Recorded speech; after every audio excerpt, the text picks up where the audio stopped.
연합군들이 이겨요? 이스라엘이 이기죠. 이 전쟁은요, 하나님이 하시는 전쟁이기 때문에 이스라엘이 이길 수밖에 없다 그랬잖아요. 이스라엘 백성들이 무슨 전술이 있고 뛰어나고 여호수아가 뭐 지도력이 있어갖고 이긴 게 아니에요, 여러분. 그렇죠? 하나님이 우박을 내려가지고 죽인 숫자가 이스라엘 군인이 죽인 숫자보다 훨씬 많다 그랬잖아요. 그리고 여호수아가 태양아 멈춰라, 그러니까 태양이 멈추지 않습니까? 이건 사람이 하는 전쟁이 아니라는 거예요. 하나님이 하시는 거죠. 어떻게 태양이 멈출 수가 있겠어요? 말도 안 되잖아요. 그래서 이것은 하나님이 하시는 전쟁이라는 것을 우리에게 보여주고 있는 것입니다. 이처럼 가나안 정복 전쟁은 하나님이 하시는 전쟁이고 하나님이 이기게 하신 전쟁이에요. 그래서 승리를 할 수 있었어요. 이렇게 이제 승리를 했는데, 오늘 우리가 지금 읽은 말씀에 보니까 남부 연합군의 5 왕들을 처형하는 그런 내용이 나옵니다. 자, 16절을 한번 보세요. 16절을 보면 그 5 왕들이 도망해서 어디에 숨습니까? 어디에요? 네, 막게다 굴에 숨죠. 자, 지도를 보세요. 여기 막게다는 여기예요. 여기 있는 한 동굴에 숨었다 이 말이에요. 네. 어떻게 희한하게 또 5 왕이 다 숨어 있어요. 그런 일이 거의 없잖아요. 어떻게 거기 다 몰려 있습니까? 말도 안 되죠. 근데 하나님의 섭리 가운데 5명이 다 그 동굴로 이렇게 같이 연락이 됐는지 하여튼 모여들어서 숨어 있었습니다. 후위를 도모하고 있었겠죠. 거기서 야, 이번 전쟁 우리가 졌지만 다시 힘을 합쳐서 다시 치자, 뭐 그런 이야기도 하고 있었고, 뭐 여러 가지 마음이 뭐 복잡하고 산란했을 거예요. 그런데 여기 숨어 있었는데, 숨어 있을 때 어떤 일이 일어납니까? 자, 17절을 한번 보세요. 17절 한번 읽어보겠습니다. 시작. 어떤 사람이 여호수아에게 고하여 이르되 막게다의 굴에 그 5 왕들이 숨은 것을 발견하였나이다 하니. 어떤 사람이요, 숨어 있는 것을 발견하고는 여호수아에게 즉시 달려가는 거예요. 아주 한 걸음에 뛰어가요. 열리를 제쳐두고. 그래가지고 선생님, 여기 이 왕들이 숨어 있습니다. 그러니까는 여호수아가 그래? 알았어.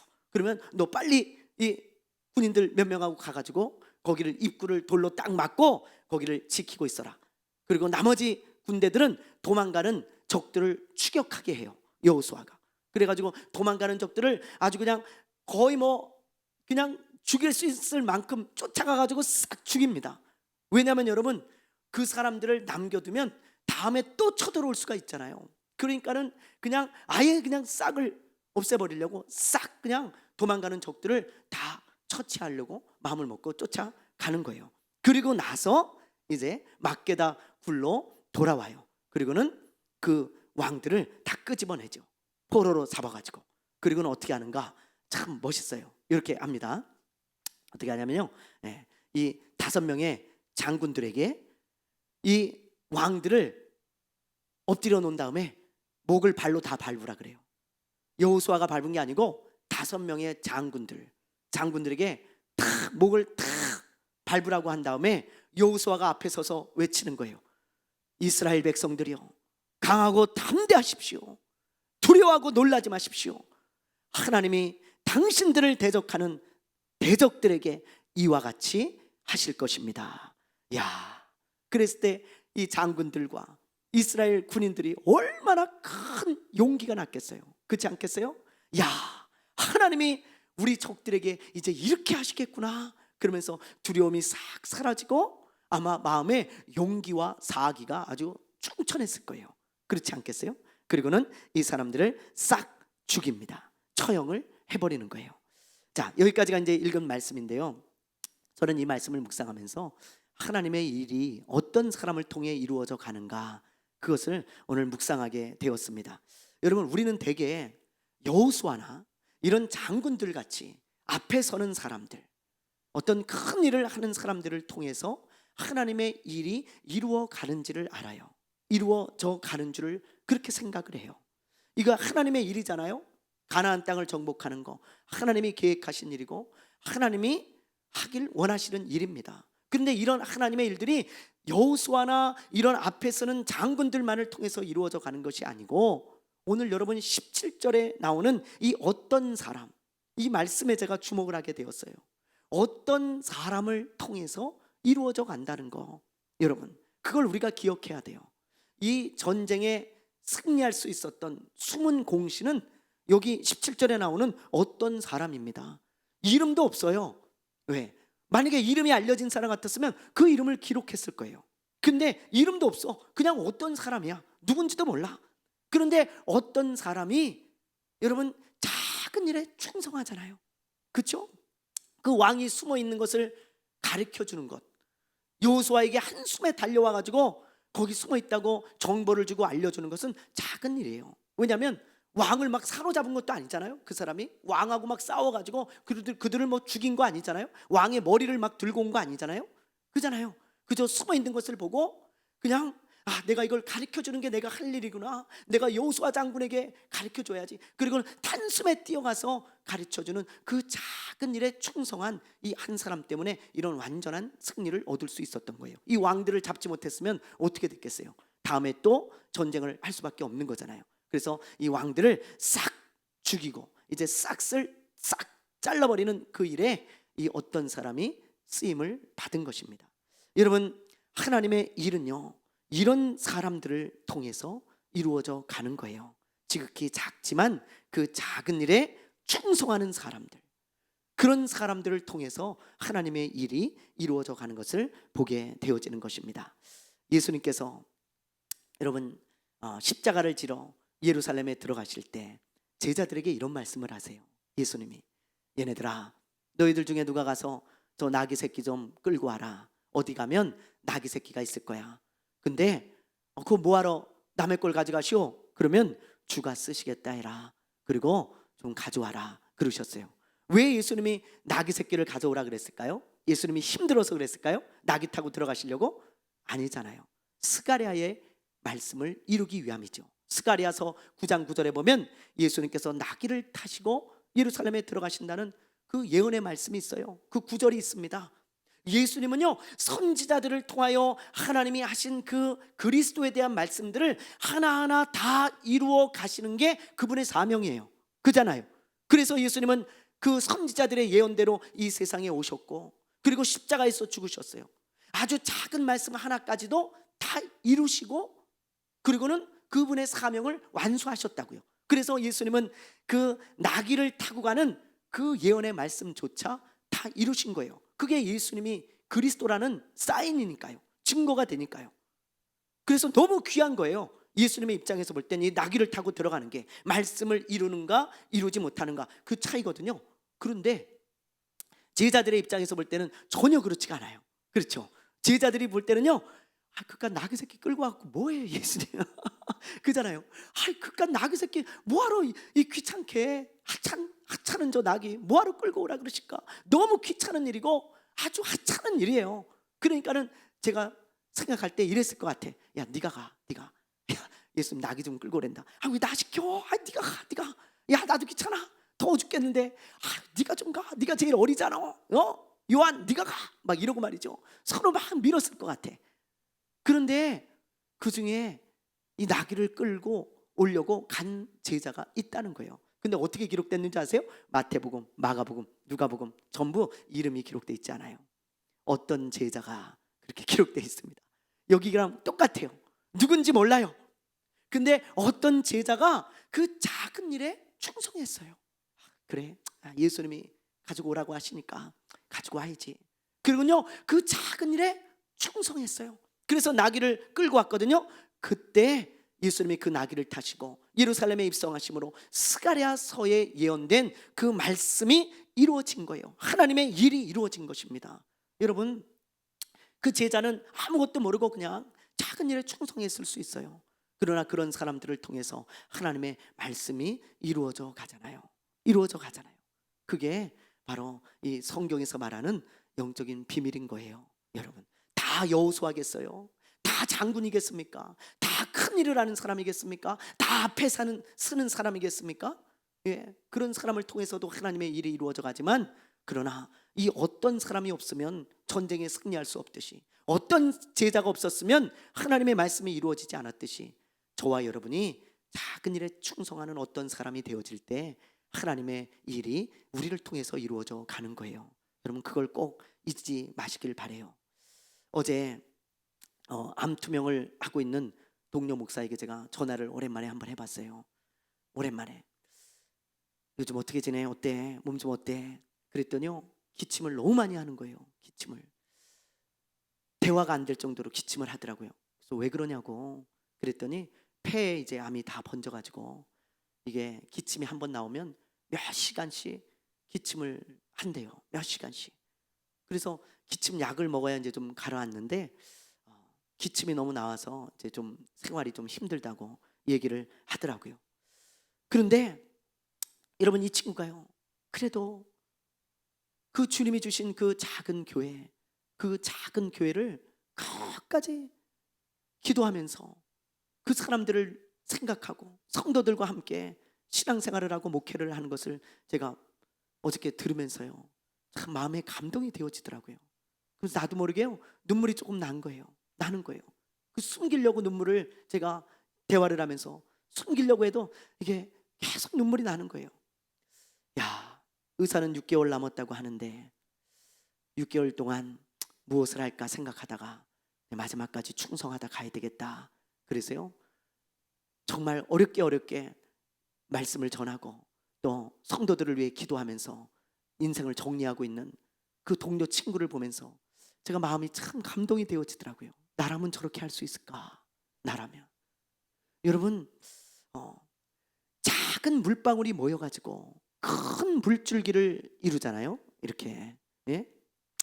작은 물방울이 모여가지고 큰 물줄기를 이루듯이, 여러분, 작은 일에 충성하는 목회자, 작은 일에 충성하는 성도들이 모여가지고 하나님의 퍼즐이 맞춰져 가는 거예요.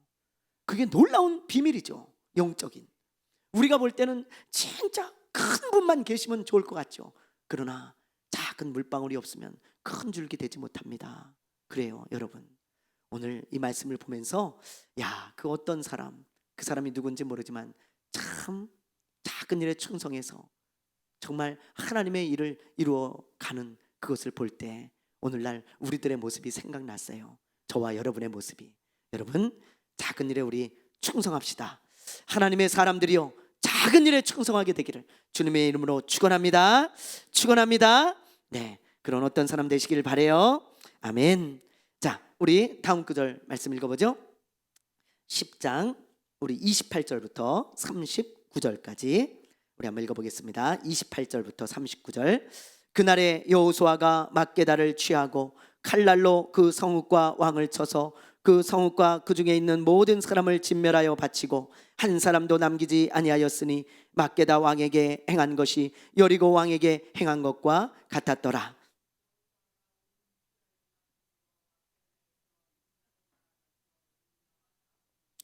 여호와께서 또 그 성읍과 그 왕을 이스라엘 손에 붙이신지라. 칼날로 그 성읍과 그 중에 모든 사람을 쳐서 멸하여 한 사람도 남기지 아니하였으니 그 왕에게 행한 것이 여리고 왕에게 행한 것과 같았더라.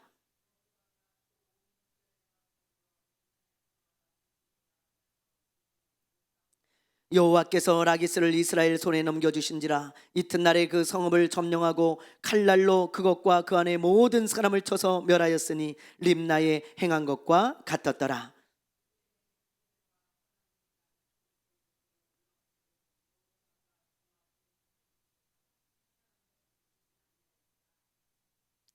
여호수아가 온 이스라엘과 더불어 라기스에서 에글론으로 나아가서 대진하여 싸워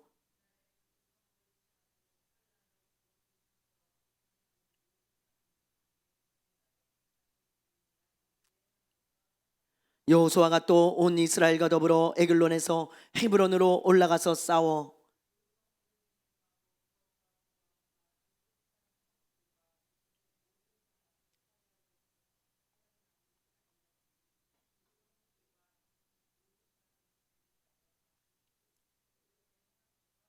여호수아가 온 이스라엘과 더불어 돌아와서 드빌에 이르러 싸워 그 성읍과 그 왕과 그 속에 속한 성읍들을 점령하고 칼날로 그 성읍을 쳐서 그 안에 모든 사람을 진멸하여 바치고 하나도 남기지 아니하였으니 드빌과 그 왕에게 행한 것이 헤브론에 행한 것과 같았으며 림나와 그 왕에게 행한 것과 같았더라. 아멘. 28절부터 38절까지 9절까지죠. 9절까지 말씀은요, 남부에 있는 어떤 지역들을 차지하게 되었는지 그것을 말씀하고 있습니다. 이 외에도 여러 지역을 차지했겠지만 대표적인 지역이 이런 지역이라는 거예요. 차지한 순서는 다음과 같아요. 여러분 여기 기브온에서 전투가 벌어지잖아요, 그렇죠? 그래서 요 막게다를 점령하고, 그리고 그 밑에 림나, 그리고 라기스, 에글론, 헤브론, 드빌, 이렇게 다 점령을 한 거예요. 그러니까 남부 지역 전체를 점령한 거죠. 물론 예루살렘도 이제 점령을 하게 되어지는 거고. 그래서 여러분 이렇게 남부 지역을 전체를 다 점령했다는 것을 우리에게 보여주고 있는 것입니다. 자, 이런 순서로 이제 남부 지역을 다 차지하게 되어지는데 여러분 이제 간단하게 요약을 하고 있는 말씀이 바로 오늘 지금 우리가 읽은 말씀이에요. 그래서 거의 똑같은 내용이 지금 계속 반복되고 있어요. 랍게다를 점령하는 그 내용, 뭐 림나, 라기스, 에글론, 헤브론, 드빌 다 똑같이 이렇게 점령했다. 아주 동일한 말씀으로 기록해 놓았습니다.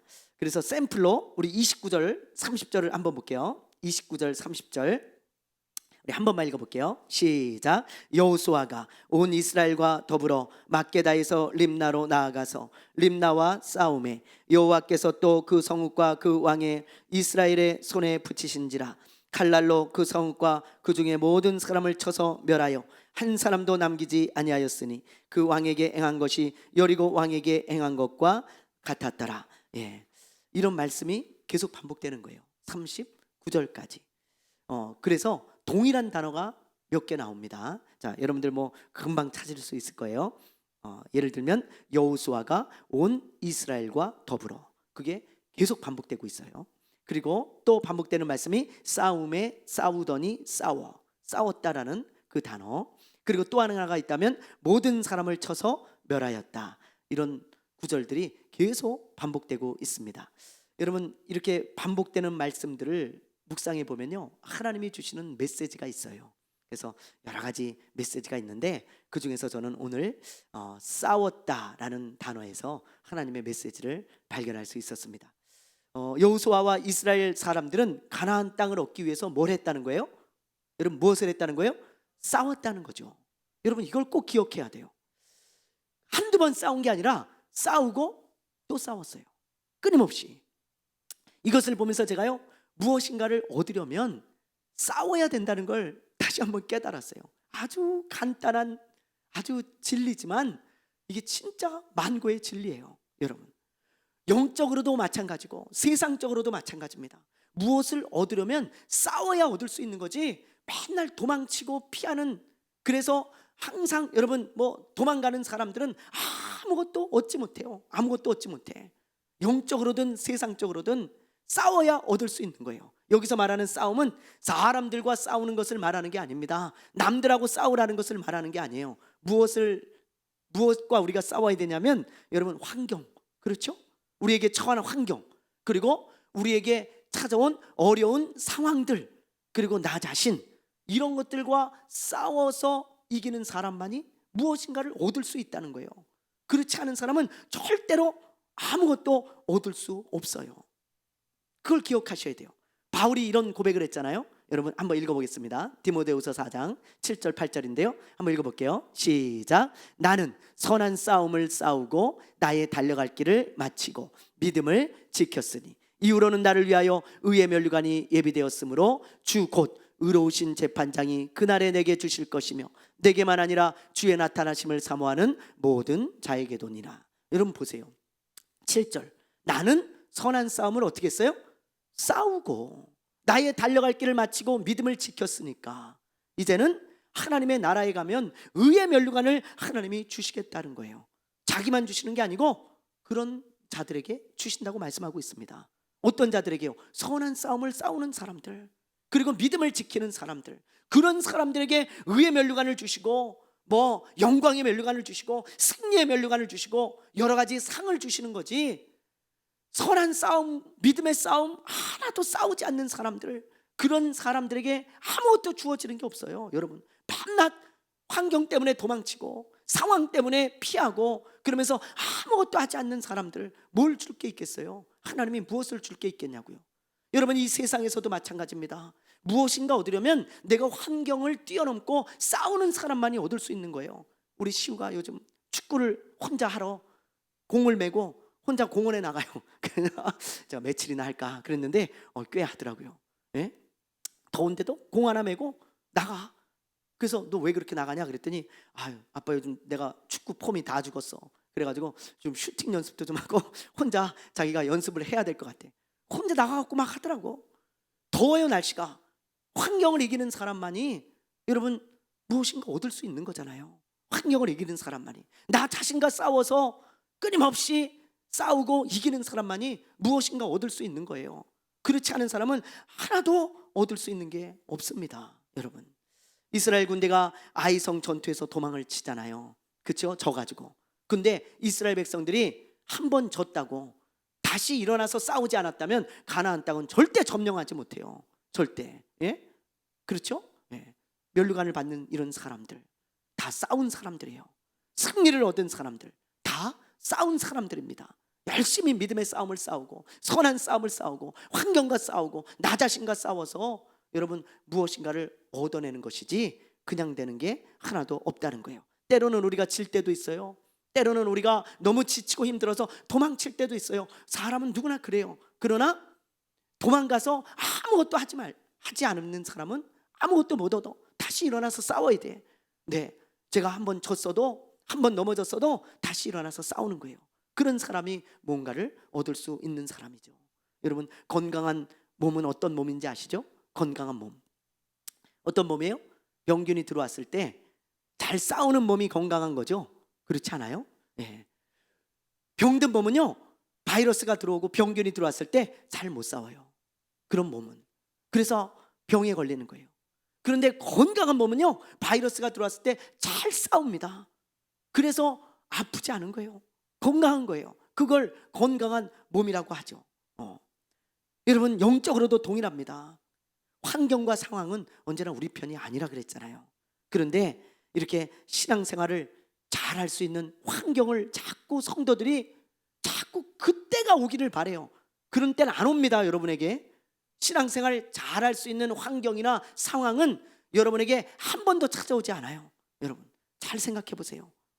가난한 사람은 돈을 벌어야 돼서 신앙생활 잘 못한다 그래요. 부자는 이것저것 할 게 많아서 신앙생활 못한다 그래요. 그렇죠? 아이들은 공부해야 돼서 신앙생활 못한다 그래요. 어른은 피곤하고 힘들어서 신앙생활 잘 못한다 그래요. 여러분, 예? 젊은 사람은 젊어서 신앙생활 잘 못한다 그래요. 나이 드신 분은 나이가 들어가지고 신앙생활 잘 못한다 그래요.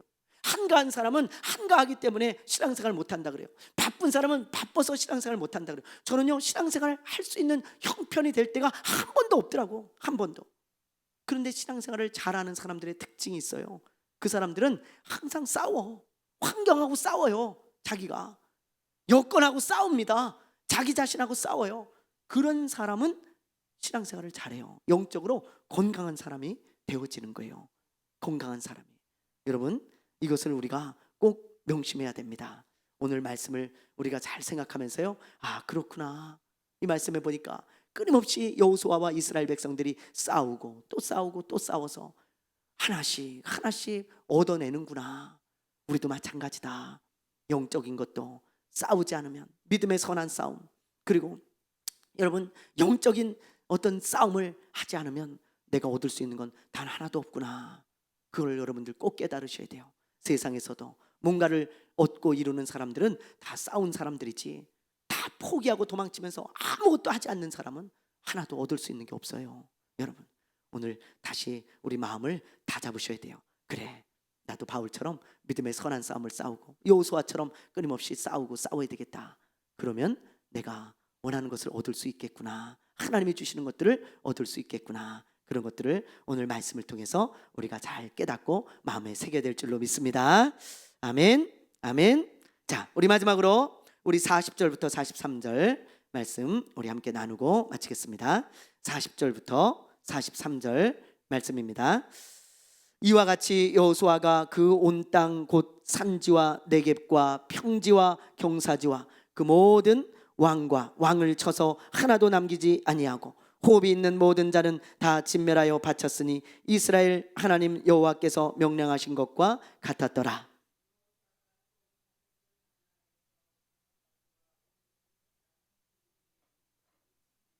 이스라엘의 하나님 여호와께서 이스라엘을 위하여 싸우셨으므로, 여기도 하나님도 싸우시네요. 그렇죠? 싸우셨으므로 여호수아가 이 모든 왕들과 그들의 땅을 단번에 빼앗으니라. 여호수아가 온 이스라엘과 더불어 길갈 진영으로 돌아왔더라. 아멘. 우리가 마지막으로 나눌 말씀인데요, 이 말씀은 이제 남부 지역을 다 점령한 내용을 이제 정리한 그런 말씀입니다. 이렇게 다 됐다, 정리가 됐다, 그런 말씀이에요. 자, 40절에 보면 여호수아가 하나님의 말씀에 순종했고 그럴 때 하나님이 승리를 주셨다. 그거를 다시 한번 강조하고 있죠. 42절에서도 하나님이 싸우시는 전쟁이었다, 그것을 강조하고 있습니다. 그리고 43절에 보면 아주 독특한 말씀이 나와요. 자, 43절 한번 볼게요. 자, 읽습니다. 시작. 여호수아가 온 이스라엘과 더불어 길갈 진영으로 돌아왔더라. 여러분, 여호수아와 이스라엘 군대가 어디로 돌아옵니까? 길갈로 돌아오죠. 예.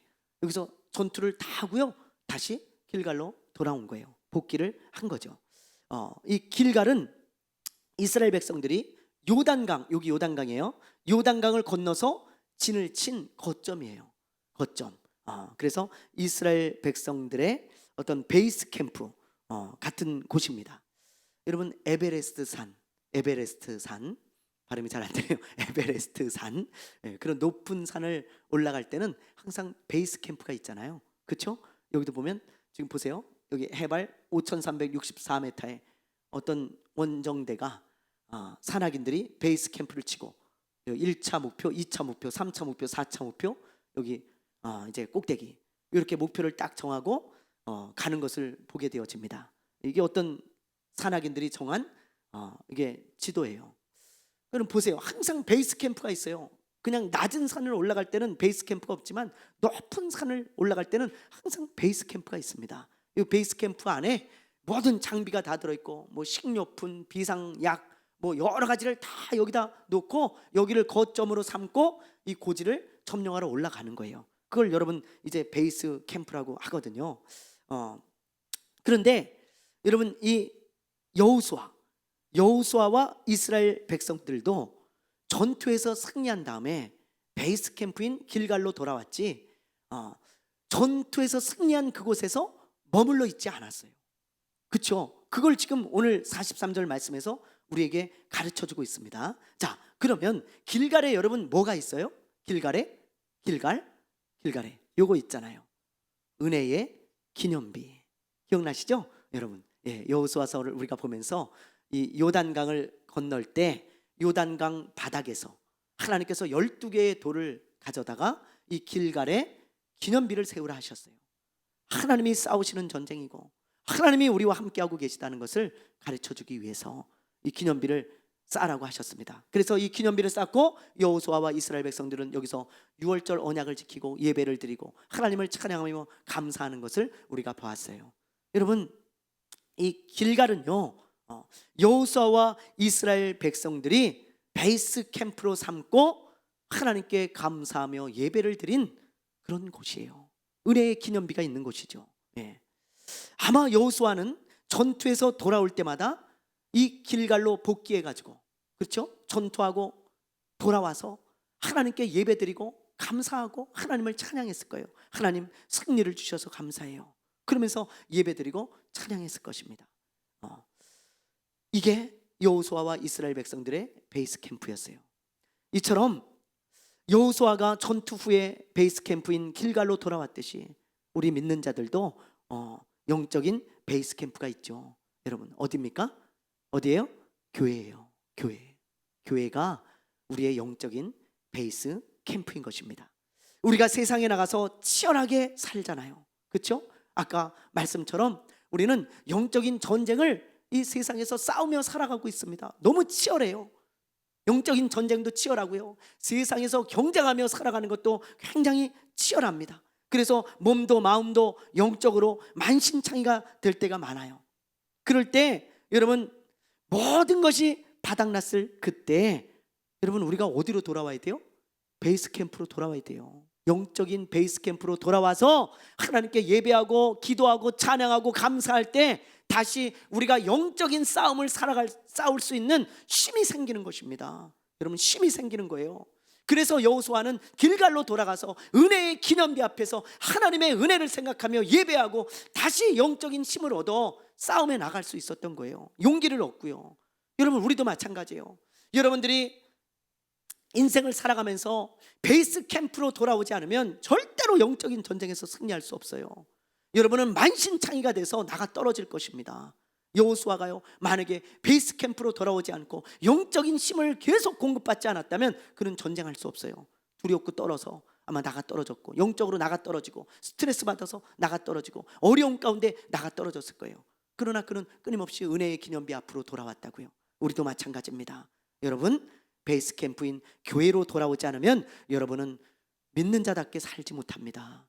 그래서 여러분 꼭 베이스 캠프를 가까이 하고 세상에 나가서 영적인 싸움을 싸우고 경쟁 사회에서 여러분 살아간 후에 끊임없이 베이스 캠프로 돌아와서 충전을 받아야 되는 거예요. 여러분, 이 세상에서 가장 바쁘게 사신 분이 있다면 아마 예수님일 겁니다. 예수님은 오죽하면 배에서 주무셨죠. 저는 이걸 볼 때마다 예수님 얼마나 피곤하셨을까 그런 생각이 들어요. 배가요, 이 배는 큰 배도 아니에요. 여러분, 큰 막 유람선, 여객선 같은 거 타면 잠이 잘 오죠. 그렇죠? 파도가 쳐도 뭐 이렇게 크니까 별로 흔들림이 없죠. 근데 여러분, 뭐 한 열댓 명 타는 그런 낚싯배 같은 거 여러분 타보셨잖아요? 저는 타가지고 멀미나서 죽는 줄 알았어요.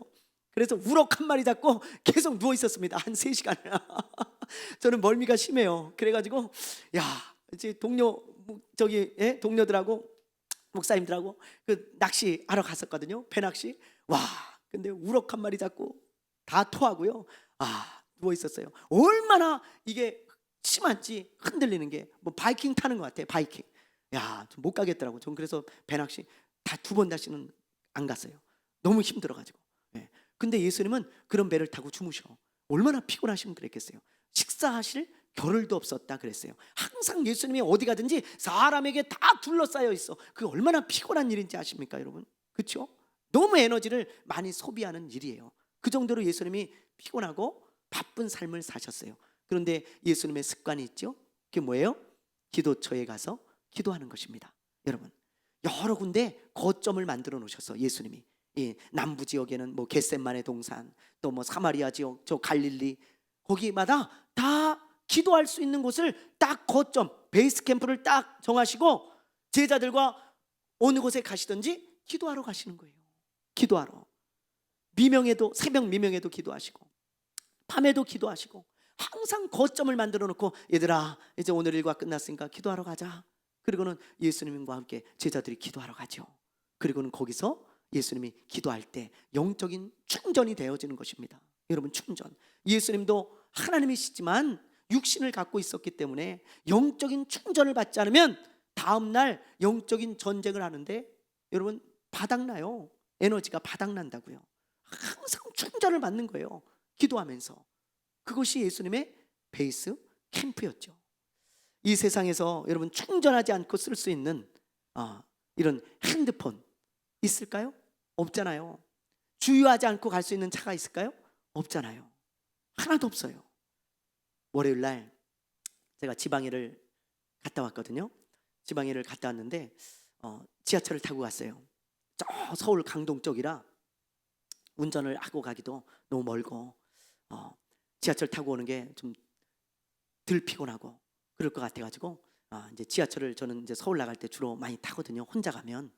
그래서 이제 지하철을 타고 갔는데 올 때 어떤 목사님이 지하철역까지 저를 태워다 주셨어요. 장안평역까지 5호선 가는 길에 이제 그쪽으로 가신다 그래서 장안평역까지 저를 태워다 주셨는데 보니까요, 이 자동차에 주유등에 불이 들어와 있는 거예요. 노란 불이, 기름 넣으라고. 그래갖고 제가 목사님 그 불이 들어왔는데 이거 뭐 언제 들어왔습니까? 그랬더니 집에서 올 때부터 들어왔대. 그 집이 어디냐면 봉일천이거든요. 이분이 멀어요. 한 30km 돼요. 강동까지. 저 강일동이거든요. 교회가. 와, 그래가지고 30km 정도를 타고 오신 거예요. 그래서 그럼 빨리 갈 때는 넣어야지. 이걸 안 넣으면 어떡하냐고. 불이 계속 들어와 있는데 이거. 그랬더니요, 옆에 사모님이 타고 계셨는데 그 목사님 가다가 그렇게 쓴 적이 한 몇 번 있대. 몇 번 있대. 그분이 습관이신 거라. 이게 아주 바닥 장날 때까지 타신대. 사모님이 그래요. 그래가지고 목사님 말도 마세요. 그렇게 쓴 적이 몇 번 있다고. 한 번은 언덕에서 서가지고 아주 죽을 뻔했다고 막 그러시는 거예요. 야, 그래갖고 제가 그랬어요. 목사님, 아니 왜 옆에 타는 사람 불안하게 그렇게 불 들어오면은 빨리빨리 좀 넣지. 어차피 넣을 건데 이렇게 안 넣냐고. 그랬더니 자기는 집 근처에 가서 넣는 게 좋으시다고 그러시더라고. 굳이 거기까지 또 가시겠다는 거예요. 야, 그래갖고 사모님 조심히 가십시오. 그리고 저는 장안평에서 내렸거든요. 전 지하철 타고 왔는데 아무 일 연락이 없는 거 보니까 아마 잘 가신 것 같아요. 여러분, 빨간불이 이 주유등이 들어오면 빨리 기름을 넣으라는 사인이잖아요. 그런데 그 사인을 무시하고 기름을 넣지 않으면 나중에 바닥이 나서 더 이상 차가 가지 못해요. 핸드폰도 충전하지 않으면 쓰지 못하고요. 여러분도 마찬가지예요.